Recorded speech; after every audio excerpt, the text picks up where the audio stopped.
बिस्मिल्लाहिर्रहमानिर्रहीम वस्सलातु वस्सलामु अला रसूलिल्लाह व अला आलिहि व सहबिहि अजमईन। मुअज़्ज़ज़ नाज़रीन व सामिईन इकराम, अस्सलामु अलैकुम व रहमतुल्लाहि व बरकातुहू। सिलसिला ताइफ़ ज़ियारात, ताइफ़ की ज़ियारात में अब हम ताइफ़ की एक और तारीख़ी मस्जिद अल-कू का मुख्तसरन तज़किरा करते हैं। शायर ताइफ़ में जबल अबू ज़ुबैदा के पहाड़ों और गुलिस्तानों के दरमियान एक ऐसी तारीख़ी मस्जिद मौजूद है जो देखने वाले को 14.5 सदियाँ पीछे ले जाती है।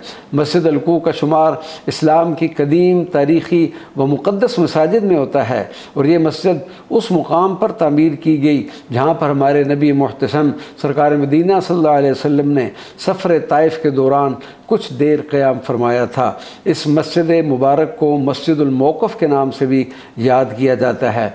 कोनी को अरबी ज़बान में अल-कू कहते हैं। कहा जाता है कि इस मुकाम पर नबी अकरम सल्लल्लाहु अलैहि वसल्लम ने अपनी कोहनी लगाकर आराम फरमाया था। इसी वजह से इस मस्जिद को मस्जिदुल कू कहते हैं।